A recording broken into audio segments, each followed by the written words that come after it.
여러분 샬롬입니다. 하나님의 평화가 우리가 함께 하기를 소망합니다. 선교사님 오래간만에 뵙네요. 고생 많으셨습니다. 어려운 데 다녀오시느라고요. 사람들은 상처를 받는다라는 말을 많이 해요. 교회에서 목회를 하다 보면 교인들이 제일 많이 사용하는 단어 중에 하나가 상처를 받았다는 거예요. 이민교회의 특징입니다. 상처를 받았다. 그런데 참 특이한 것은 자기가 상처를 줬다는 말하는 사람들은 거의 없고 상처만 받았다고 이야기해요. 저는 사람들의 심리를 연구하고 사람들과 대화를 하는 일을 하고 있습니다. 전공도 그거로 학위가 있고 사람들의 심리를 분석하는 걸 좋아하고 또 지금도 병원에서 환자들과 1시간도 만나기도 하고 몇십 분을 만나면서 사람들의 심리에 대한 이야기를 많이 봅니다. 그러다 보니까 상처만 받았다고 하는 것을 들으면 학문적으로 생각을 해보면 그렇게 말하는 사람이 문제일 확률이 거의 99.9%입니다. 제가 듣기를 원하는 것은 제가 상처를 주었습니다라고 하는 것이 성서적으로도 옳은 표현입니다. 굳이 저한테 이야기 안 하셔도 됩니다. 하나님 앞에. 제가 상처를 준 것 같습니다라고 이야기하는 것이 성서적으로 100% 옳은 표현입니다. 왜냐하면 하나님 앞에 의로운 사람은 한 명도 없기 때문에. 그런데 지금까지 이민 목회를 하면서 보면 자신은 다 상처를 받았다고 하지 상처를 줬다고 한 사람이 한 명도 없습니다. 그러고 보면 우리의 신앙은 허울 좋은 포장이라는 생각이 듭니다.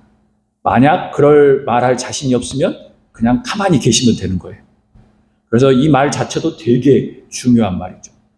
오늘 설교 제목은 제가 시리즈 설교하는 설교입니다. 첫 번째는 왜 사람은 상처를 받는가? 두 번째는 왜 사람은 삐지는가? 세 번째는 왜 사람은 미워하는가? 네 번째는 왜 사람은 불행하다고 느끼는가? 그 시리즈 설교의 첫 번째 설교입니다. 상처란 무엇일까요? 상처란 절개하는 거, 외상, 화상 등을 통해서 피부가 손상되는 것을 이야기합니다. 상처는 보통 타박상, 누구에게 맞는 거, 찰과상, 뭔가 트러블이 있어서 나오는 거, 열상, 뭔가 강한 힘에 의해서 받는 것이 있죠. 타박상도 우리가 다 알고 있고, 찰과상도 알고 있고, 열상도 알고 있습니다. 그런데 제가 이 말씀드리는 그런 상처들은 눈에 보이는 것들이에요. 겉에 무엇인가 압력에 의해서, 외압에 의해서, 마찰에 의해서 생기는 것이죠. 그럼 사람들이 흔히 말하는 상처를 받았습니다라는 것은 눈에 보이지 않는 invisible word예요.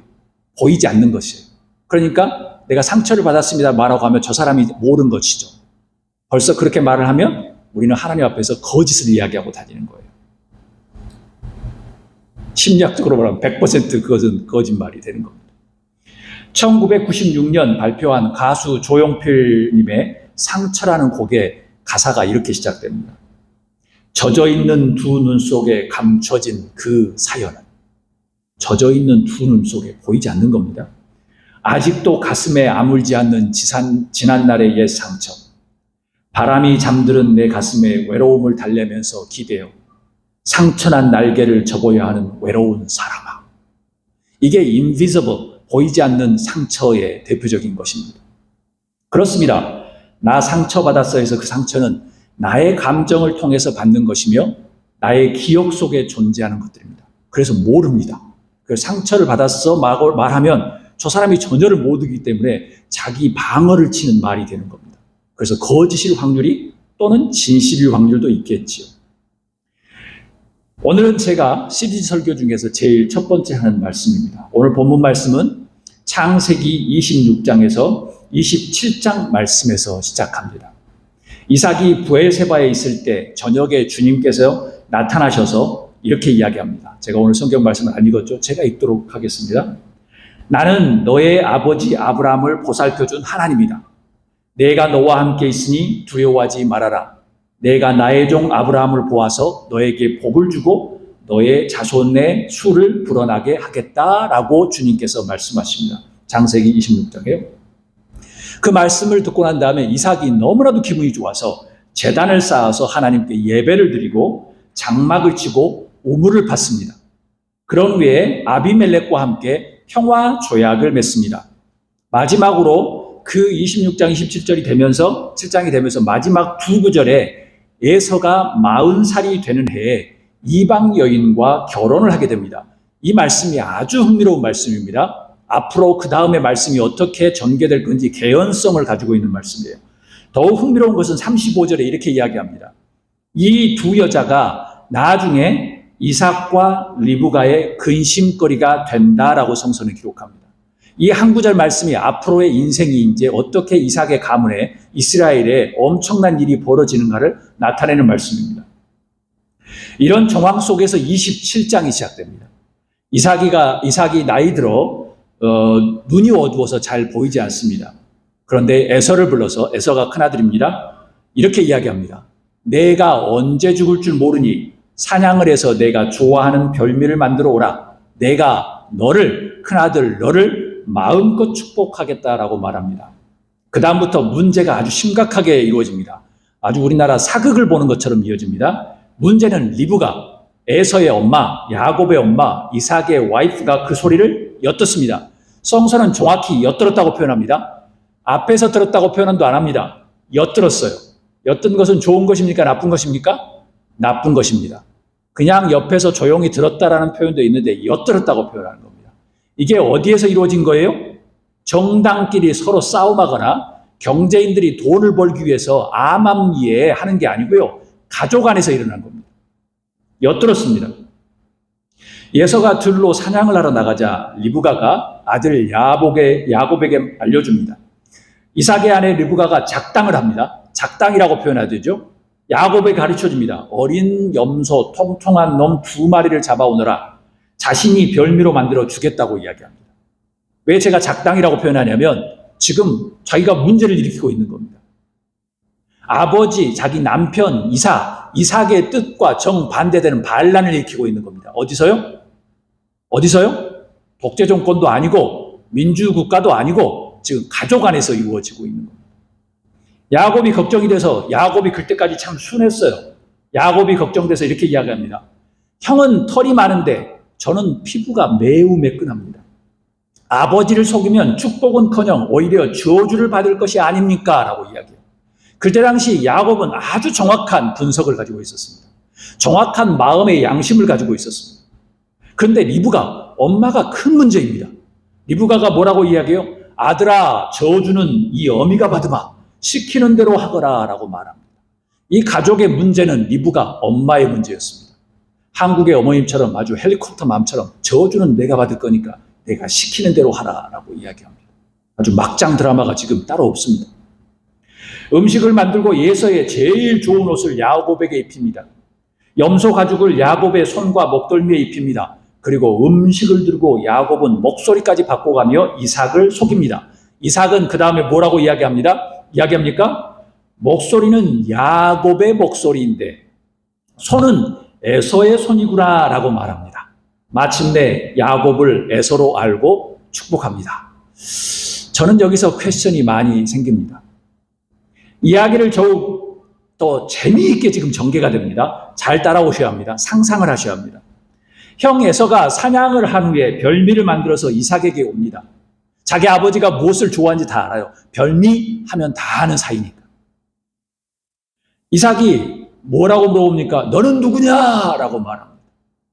33절에 이삭이 크게 충격을 받습니다. 그러면서 뭐라고 이야기해요? 성서에서는 정확히 이야기합니다. 부들부들 떨다고 이야기합니다. 그러면서 말까지 더듬었어요. 아버지. 성서는 아주 정확하게 이야기해요. 사람의 제스처, 머릿속에 막 굴리는 거, 머릿속에 딴 생각하는 거, 음모, 머릿속에 아주 작당하는 것을 성서는 아주 정확하게 이해합니다. 아주 정확하게 이야기해요. 부들부들 떨면서 말을 막 더듬으면서 이렇게 합니다. 그렇게 뭐라고 이야기해요? 그렇다면 네가 오기 전에 나에게 사냥한 고기를 가져오게 한 사람은 누구냔 말이냐? 라고 부들부들 떠. 에서는 울면서 소리치며 예언합니다. 저에게 축복하여 주십시오. 아버지, 저에게도 똑같이 복을 빌어주십시오. 라고 이야기해요. 이삭이 알게 됩니다. 너의 동생이 와서 나를 속이고 네가 받을 복을 가로챘구나. 라고 말합니다. 진정 이삭이 몰랐을까요? 저는 그것도 퀘스천 마크. 에서가 말합니다. 36절. 그 녀석의 이름이 왜 야곱인지, 그 녀석의 이름이 왜 야곱인지 이제야 알 것 같습니다. 라고 말합니다. 주목하십시오. 그 녀석이 이번까지 2번이나 저를 속였습니다. 지난번에는 맏아들의 권리를 저에게서 뺏어갔고 이번에는 제가 받을 복까지 빼앗아갔습니다. 이 말씀에서 나타난 것이 무엇이죠? 에서의 상처가 이제 드러나기 시작합니다. 오랜 시절 쌓아왔던 에서의 상처들이 나타나요. 새로운 상처까지 이제 덮어씌기가 됩니다. 에서가 이야기합니다. 저에게 주실 복을 하나도 남겨두지 않으셨습니까? 울면서 묻습니다. 아버지께서 빚을 수 있는 복이 어디 그 하나뿐입니까? 라고 애원을 합니다. 비정하게 매정하게 이삭은 에서에게 예언을 합니다. 저는 이 부분에서 이삭이 너무나도 밉습니다. 아니 어떻게 아버지가 돼가지고 자식에게 이런 예언을 하냐고. 예언이 이런 구절입니다. 네가 살 곳은 땅이 기름지지 않고 하늘에서 이슬도 내리지 않을 것이다. 40절 너는 칼을 의지하고 살 것이며 너의 아우를 섬길 것이다. 그러나 애써 힘을 기르면 너는 그가 내 목에 씌운 멍에를 부술 것이다. 라고 저주를 합니다. 이러면서 오늘 본문 말씀이 시작됩니다. 41절 말씀입니다. 제가 읽습니다. 에서는 아버지에게서 받을 축복을 야곱에게 빼앗긴 것 때문에 야곱에게 원한이 기뻐갔다. 그는 혼자서 아버지를 곡한 날이 멀지 않았으니 그때가 되면 동생 야곱을 죽이겠다 하고 마음 먹었다. 여러분 주목하세요. 에서 마음속에 마음을 먹었는데 성서는 기록해요. 이게 심각한 이야기입니다. 우리가 현실 속에 살아가는 이 많은 것 중에서 권모술수, 무엇을 비판하거나 비방하거나 마음속에 있는 것들을 모르지만 이미 모든 것은 다 레코드가 되거나 다 알고 있다는 것이에요. 그렇기 때문에 우리의 삶 자체가 참 무의미하다는 생각을 해봅니다. 이렇게 마음을 먹었어요. 그런데 하나님은 기록하셨고 기억하시고 나중에 이제 펼치십니다. 여러분, 상처는 어디에서 올까요? 상처는 어디에서 올까요? 그렇죠. 마음에서 옵니다. 첫 번째 한번 따라해 볼까요? 사람에게서 옵니다. 상처는 사람에게서 옵니다. 자연, 물건, 동물들에게서 오는 경우도 있어요. 당연히 상처받지요. 강아지에게 자기가 무시당하면 상처도 받습니다. 그렇지만 구체적으로 인간이 invisible, 보이지 않는 상처는 사람에게서 옵니다. 대체적으로 모든 사람에게서 옵니다. 구체적으로 어떤 사람에게서 올까요? 한번 따라합니다. 가족에게서 옵니다. 한번 따라하겠습니다. 가족에게서 옵니다. 가족에게서 상처가 옵니다. 구체적으로 누구에게서 온가요? 구체적으로 엄마, 아빠에게서 옵니다. 그리고 형제, 자매에게서 옵니다.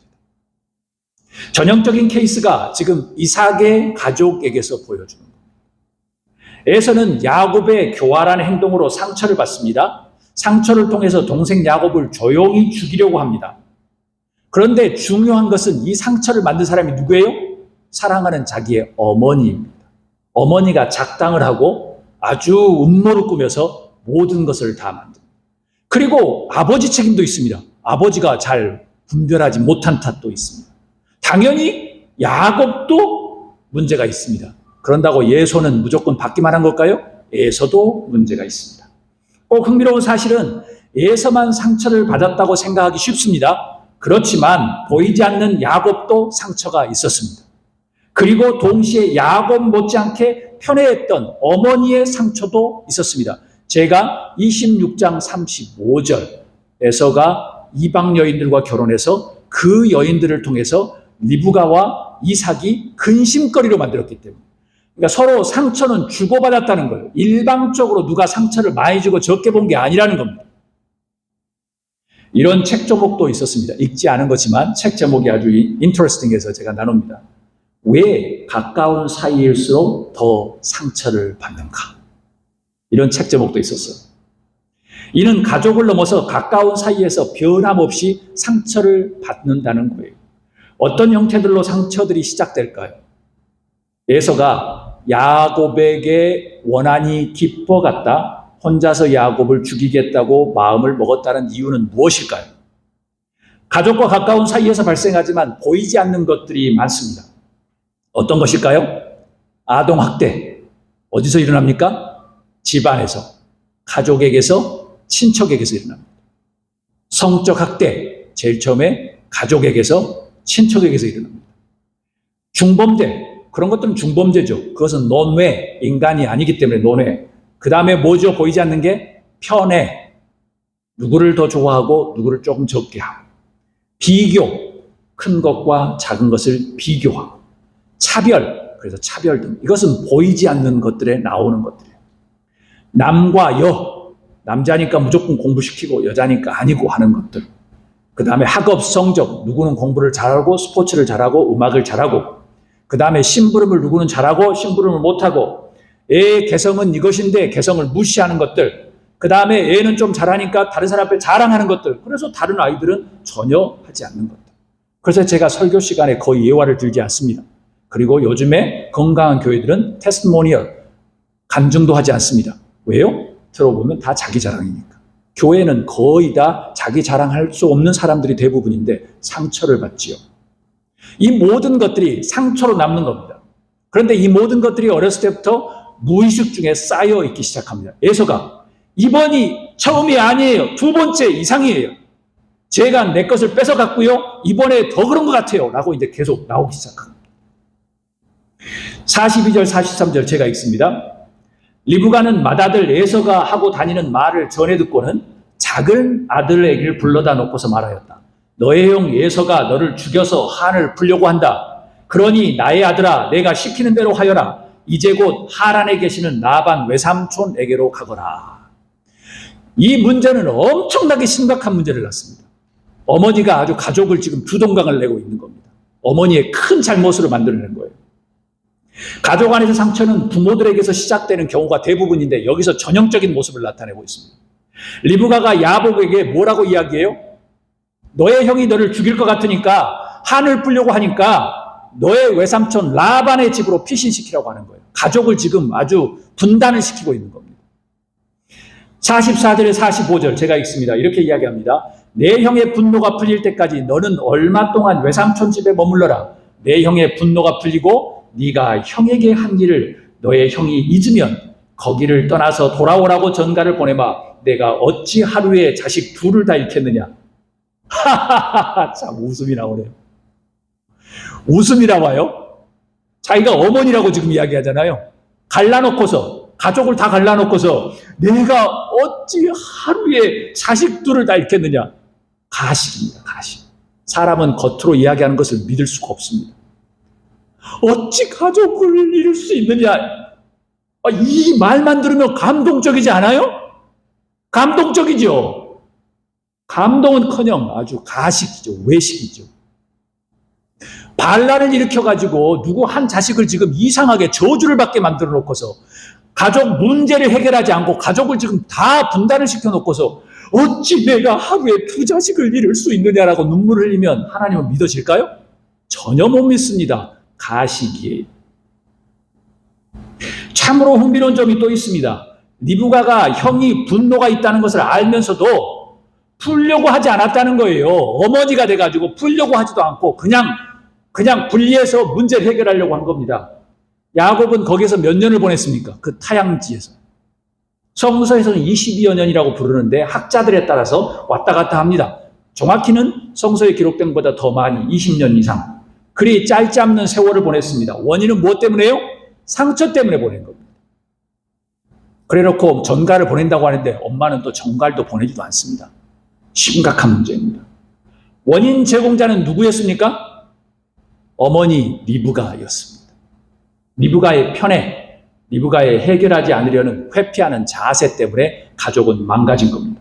dysfunctional, 아주 가족의 문제가 심각해진 겁니다. 자신이 문제를 만들어 놓고선 문제를 덮고 맙니다. 해결하지 않았습니다. 솔직히 이삭의 가족을 보면서 느끼는 것은 어느 누가 많이 잘못을 한 것은 아닌 서로 지금 상처를 주고받은 겁니다. 아마 리브가도 그랬을 거예요. 네가 이방 여자와 결혼한 덕에 너희 아빠와 내가 너무나도 힘들게 지금 수십 년을 살았다. 그래서 이럴 수밖에 없었다라고 변명하겠죠. 탓하겠죠. 야곱은 또 형은 경기도 잘하고 싸움도 잘하고 능력도 좋아서 아버지의 사랑을 받았지 않느냐라고 이야기하겠죠. 이삭은 눈이 안 보여서 어쩔 수가 없었는데 내가 어떻게 하느냐, 서로 핑계하면서 서로 상처만 이야기하겠죠. 46절에 보면 리브가가 야곱을 보내기 위해서 이삭을 설득하지만 아주 정말 막장 드라마가 따로 없습니다. 리브가에게도 불편한 감정들이 있었던 모양이에요. 46절에 이렇게 이야기합니다. 리브가가 이삭에게 말합니다. 잘 들어보시길 바랍니다. 나는 햇사람 딸들 때문에, 이방 딸들 때문에 사는 날 아주 넌더리가 납니다 라고 성서는 이야기해요. 이제 오버 액션이 갑니다. 근심거리에서 한 장이 지나가면서 이제 26장에서 27장으로 지나가면서 이제 야곱을 보내야 되는 무엇인가 합리적인 이유를 찾아야 돼요. 그래서 이제 넌더리가 납니다라고 이야기해요. 야곱이 이 땅에 사는 사람들의 딸들, 곧 햇사람의 딸들 가운데서 아내를 맞아들인다고 하면 내가 살아있다고는 하지만 나에게 무슨 사는 재미가 있겠습니다라고 이제 부풀려서 막 이야기를 하기 시작합니다. 왜요? 자기 야곱을 살리기 위해서 보내야 되는 명목을 잡아야 되기 때문에 이야기해요. 여러분, 세상을 살면서 사람들은 관계 속에 살다 보니 원하든 원하지 않든 상처를 주고 상처를 받습니다. 상처는 흔적을 남깁니다.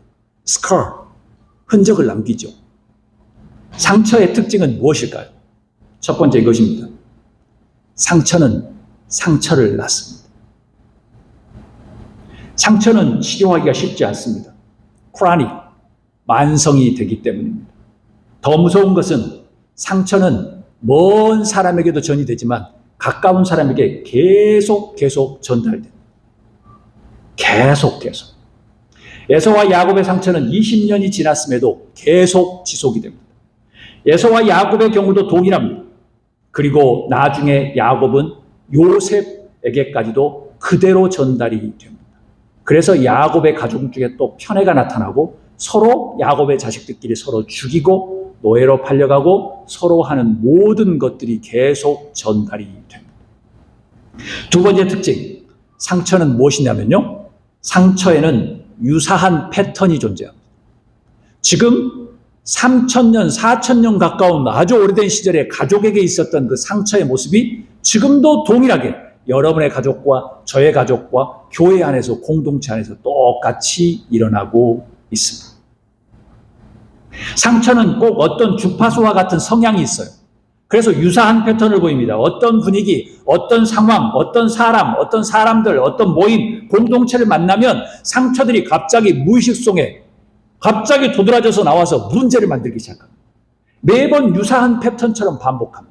100년 전에도, 1000년 전에도, 2000년 전에도, 3000년 전에도 똑같은 패턴이 지금도 반복됩니다. 그런 형태로 몇십 년을 반복하고요. 몇십 년 동안 작동하고 몇십 년 동안 표현함으로써 자신도 힘들고 타인도 힘들고 공동체도 힘들게 합니다. 세 번째 상처의 특징은 이것입니다. 그 상처를 받았다고 하는 사람, 주는 사람들, 그 사람은 자신의 상처를 잘 인식하지 못합니다. 사람들은 자신만 상처를 받았다고 생각하기 때문에 자기가 준 것은 전혀 기억하지 못합니다. 에서도 자신이 받는 것만 생각합니다. 야곱도 잘난 형 때문에 비교당하며 살았겠지요. 그래서 형의 장자권도 뺏기를 원했고요. 형의 축복도 받아야 했습니다. 리브가도 자신이 편애하고 있다는 생각을 하지 못한 겁니다. 자신이 맞다고 옳다고만 생각한 거예요. 문제는 상처를 준 사람도 받은 사람도 잘 인식하지 못한다는 거예요. 시간이 지나면서 깨달아야 하는데 자기들이 생각하고 싶은 대로 계속 생각하는 겁니다. 나는 상처만 받았다는 거예요. 그러니까 교회도 날마다 싸움하고 정치도 날마다 싸움하고 전쟁하는 겁니다. 자기만 받았다는 거예요. 균형감과 조절감을 상실한 상태입니다. 그럼 어떻게 해결할 수 있을까요? 어쩌면 영원히 힘들 수도 있습니다. 영원히. 그러니까 죽을 때까지 싸우는 거죠. 그렇게 사는 사람들이 많기 때문이에요. 저도 그런 사람이 되지 않기 위해서 노력합니다. 그래도 가능성을 위해서 살아야 한다면 어떻게 해결할 수 있을까요? 저는 여러분에게 첫 번째 이것을 제안하고 싶습니다. 상처는 절대적인 것이 아니라 상대적인 것을 깨달아야 합니다. 상처는 서로 주고받는다는 것을 알아야 한다는 거예요. 제가 지금까지 수없이 수많은 교회 리더자들을 만나고 많은 돈이 많기도 하고 많이 배웠고 nothing, 아무것도 필요 없습니다. 무조건 하는 사람들의 말에 요지는 자기는 상처를 받았다는 거. 제가 머릿속에 퀘스천을 100만 개를 놨습니다. 신앙이 있는 것일까? 하나님은 살아 계시는 것일까? 답은 없는 것 같다는 생각이 듭니다. 저를 비롯해서. 상처는 받는 것이 아니라 주고받는다는 것, 상대적이라는 것을 이해해야 합니다. 절대적인 게 아닙니다. 에서만 상처를 입은 것이 아니라 야곱도 잘 알지 못하지만 상처가 있었어요. 리브가도 건강한 부모의 역할을 하지 못했던 이유들이 있었습니다. 즉 이삭의 가족은 서로의 관계에서 깨달음이 전무했다는 거예요. 서로 인지하고 뭔가 깨달음과 깊이 있게 뭔가 생각하는 사고가 없었다는 거예요. 여러분, 상처는 절대적으로 나만 받는 게 아닙니다. 타인만이 또 주는 게 아니에요. 저 사람만이, 다른 사람만이 주는 게 아니라 내가 보이지 않는 나를 통해서 엄청난 상처가 나간다는 거예요. 즉 상처에 대해서 우리는 피해자인 동시에 가해자라는 겁니다.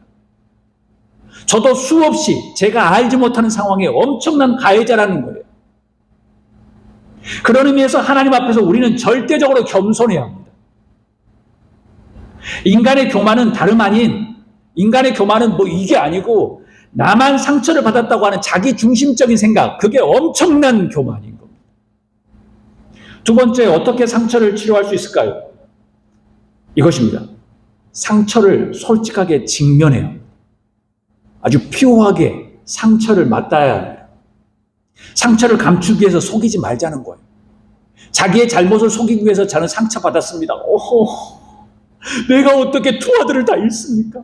넌더리가 납니다 라고 이야기하지만 후배에 있는 사람은 쇼하고 있네 리브가 라고 이해하는 겁니다. 하나님의 심정은 어떨까요? 다 알고 계신다는 겁니다. 이상원 목사, 너의 치졸한 것을 다 알고 있다. 너는 교회에 너희가 하나님 앞에 예배한다고 하지만 마당만 밟는 거다. 너희의 예배에 역겹다. 제가 이야기하는 게 아니라 구약의 선지자들이 이야기하는 내용입니다. 내가 너희에게 예배하라고 했어?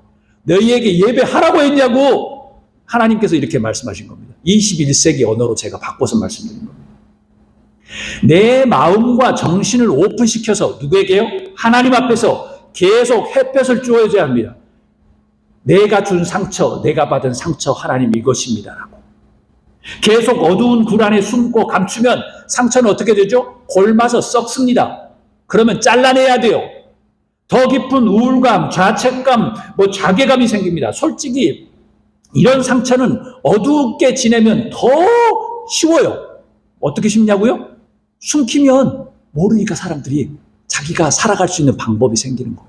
그런데 영원히 어둠의 세력에게 지고 마는 겁니다. 이겨내어서 밝은 태양, 하나님의 은혜 안에 조금 나와야 합니다. 그것이 곧 상처를 솔직하게 직면하는 겁니다.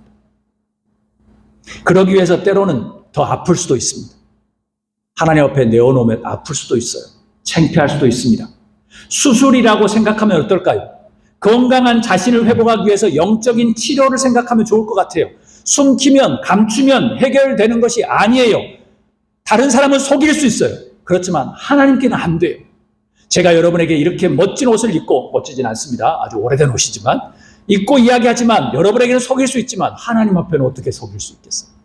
오늘 말씀 안에도 하나님은 생각하는 것을 다 알고 계신 것처럼 이야기하시는데, 처럼이 아니라 진짜죠. 리브가와 야곱이 문제를 해결하는 것이 아니라 회피하고 도망간 것처럼 우리는 계속 그 상처를 직면하지 않으면 우리는 하나님 앞에 속이려고 하는 것이에요. 이런 과정이 영성 훈련을 통해서 이루어져야 합니다. 신앙의 여정에서 하나님과 친밀한 관계, 교제를 하면 체험하는 과정이 자신의 상처, 자기가 주었다는 상처를 아주 오센틱하게, 퓨어하게 하나님 앞에서 만나게 됩니다. 그런 과정이 없으면 신앙은 껍데기로 확률이 꽤 많습니다. 이런 과정이 없이 하나님을 경험하기란, 신앙의 여정을 완주하기란 쉽지 않습니다. 왜냐하면 왜곡된 상처를 가진 사람들은 하나님도 자기 생각대로, 자기가 원하는 모습대로 하나님을 만듭니다.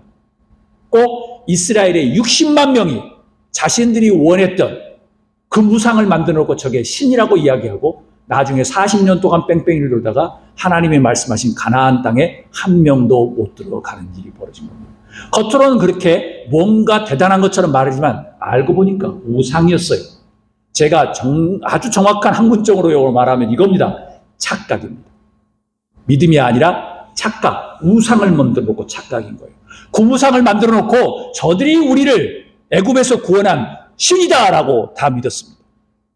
그때 당시 여호수아와 갈렙과 새로 태어난 사람 빼놓고는 그 사람이 우상이다라고 그 사람이 신이라고 이야기해서 다 거기서 죽게 됩니다. 따라서 저는 상처를 받았어요. 저는 상처가 많아요. 누구 때문에 상처를 받았어요? 라는 경험, 그런 감정, 언어들이 만약 저와 여러분에게 있다면 다시 생각해 보아요. 무엇을? 근본적으로 우리 자신을 생각해 보아요. 혹시 내가 신앙을 제대로 가지고 있는지, 내가 진짜 예수님을 제대로 따르고 있는지를 보아야 합니다. 우리는 영성훈련이 얼마나 중요한지를 가늠할 수 있습니다. 왜일까요? 영성훈련은 성경 공부를 코스를 끝냈고 전도를 몇 명 했고 그게 아닙니다. 영성훈련은 이것입니다. 자신을 들여다보는 훈련이 필요하기 때문에 엄청나게 중요한 겁니다.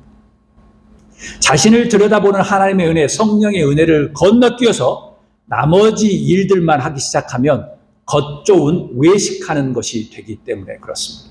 제가 여러 번 말씀드렸습니다. 예수님 당시에 이스라엘 사람들은 하나님 앞에 100% 예배하는 사람들이었습니다. 하나님 앞에 예배하기 위해서 개혁운동이 일어났던 시대였습니다. 그런데 왜 예수님은 독사의 자식들이라고 이야기했을까요? 당연히 변질과 외식이 있었기 때문에 그렇습니다. 나의 신앙이 올바른 방향으로 가고 있는지, 올바른 영향력을 발휘하고 있는지, 내 신앙이 지금 건강한 상태인지 곰곰이 정성을 들여서 들여다보는 훈련을 해야 됩니다. 그게 영성인 훈련이에요. 그 영성 훈련의 기본은 예배입니다. 아유, 저 목사님 부족하니까 내가 도와줘야지. 이민교회 다니다 보면 그런 사람들이 많아요. 예배가 무슨 사업하는 거예요? 아유, 이 교회 막 프로그램이 좋아. 예배가 프로그램이냐고요? 여기 있으면 뭔가 내가 있는 것처럼 보여. 예배가 무슨 공동체 소속감의 욕구를 채우는 공동체인가요? 곰곰이 좀 들여다보아야 돼요. 말씀, 찬양, 기도. 저 교회는 찬양이 좋아. 저 교회는 말씀이 좋아. 그래서 뭐 할 건데요? 당신은 지금 뭘 하고 있는데? TV의 프로그램 오늘 좋았네? 내일은 또 저것이 좋네? 재미없네. 지저분하고 이제 재미가 없어. 흥미가 없어. 리모컨 돌리는 사람과 무엇이 다르죠? 감동 좋아. 와! 그래 놓고 밖에 나왔는데 주차장에서 차가 안 빠져 막 삿대질하면서. 그 감동이 무엇이죠? 인스턴트 음식을 먹는 게 낫습니다. 영성훈련은 예배를 통해서 말씀과 찬양과 기도를 통해서 하되 자기 자신을 엄청나게 정성을 들여서 깊이 있게 곰곰이 쳐다보는 거예요. 그래야만 하나님 앞에 알몸처럼 겸허하게 설 수 있기 때문에 그렇습니다. 이런 영성훈련들을 통해서 자신을 들여다보는 훈련을 해야 합니다. 그래야만 내면에 있는 상처를, 내 자신의 상처를 알고 그것을 내가 주었는지 내가 받았는지를 깨닫고 인식하는 거예요. 이것이 하나님 앞에 겸허하게 서는 것, 하나님 앞에 진실하게 서는 것, 낮아지는 것, 창조주 하나님을 창조주의 자리에 올려드리는 거예요. 그게 곧 회개예요. 하나님 앞에 낮아짐으로써 하나님의 창조주를 인정하는 거예요. 겉으로 그냥 겉만 무성해서 할렐루야. 할렐루야가 무슨 뜻이었지? 이게 아니고 진정한 창조주 하나님을 알게 되는 겁니다. 상처는 원망과 분과 싸움과 억울함과 우울감을 만들어요. 영성훈련을 통해서 자신을 들여다봄으로써 하나님을 의지하고 겸허하게 만들죠. 나를 바라보게 되고 타인을 바라보게 됩니다. 그럼 이해가 되지요. 이런 훈련들이 쌓이고 쌓여야 곧 내 이웃과 그리고 다른 사람과 평화를 할 수 있게 된 겁니다. 내 자신을 객관적으로 봄으로써 내 자신에게 하나님의 평화가 임하고요. 자연스럽게 타인과 평화를 이룰 수 있는 겁니다. 환대의 마음을 가질 수 있는 겁니다. 그렇지 않으면 화해해요. 그러고 뒤에서는 곤모술수로 또 저 사람을 어떻게 하면 칠 것인가 라고 하는 정치판이 되어가는 겁니다. 상처를 전혀 다른 방향으로 이해하고 경험하는 예를 제시하고 말씀 마치려고 합니다. 갈라디아서 6장 17절에 보면 바울 사도가 이야기합니다. 이제부터는 아무도 나를 괴롭게 하지 마십시오. 나는 내 몸에 예수의 상처 자국을 지고 다닙니다. 라고 말합니다. 사람들이 상처를 원한다면 저는 이렇게 여러분들에게, 다른 사람들에게 도전하고 싶어요. 저에게. 바울 사도도 억울함을 많이 겪은 사람이었습니다. 육체적인 권민, 핍박, 고난, 정신적인 상처들이 많았습니다. 그런 이유로 그는 이렇게 이야기해요. 이제부터 아무도 나를 괴롭게 하지 마십시오. 왜 그랬을까요? 나는 내 몸에 예수의 상처 자국을 지니고 다닙니다. 그 전에 모든 상처는 다 없애버렸습니다. 이제 예수 그리스도의 십자가의 상처만 가지고 살아갑니다. 예수 그리스도의 라이프 스타일로, 예수 그리스도의 필라소피로, 퍼스펙티브로 살아간다는 거예요. 이런 표현은 아닐까요? 사람들 간의 상처의 문제를 이제 극복하고 예수 그리스도의 흔적, 상처, 스티그마, 예수 그리스도의 스카로 살아간다는 거예요. 이제 현실적인 어려운 관계를 해결하고 자유한 사람이 되었다는 겁니다. 말씀을 마칩니다. 여러분의 이해할 수 없는 감정, 갑자기 막 불끈불끈 일어나는 감정, 여러분의 잘 알지도 못하는데 갑자기 나타나는 행동, 그리고 알지 못하는 의롭게 보이는 것처럼 보이지만 제가 보기엔 전혀 의롭지 않은 습관들, 그것들이 혹시 잘 알지 못하는 상처들 때문은 아닐까요? 여러분들은 알지 모르지만 영성훈련을 통해 하나님의 눈으로 상처를 들여다보고 회복하는 여러분과 제가 되어지기를 주님으로 축복합니다. 상처에 매여서 또 반복적으로 받고 또 타인에게 전달하고 그런 상처는 또 상처를 낳고 똑같은 패턴을 10년 전에도 20년 전에도 30년 전에도 앞으로 10년 후에도 20년 후에도 계속 나타내는 것이 아니라 타인에게 전달했던 그 인생에서 예수님의 흔적으로 그리고 상처를 품고 자유하게 살아가는 여러분이 그런 교회가 되어지기를 주님으로 소망합니다. 억울하고 우울한 상처에서 예수님의 흔적, 예수님의 스티그마로 자유롭게 비상하는 여러분과 제가 되었으면 좋겠습니다. 아멘. 이 시간 다 함께 한번 기도하기를 소망합니다.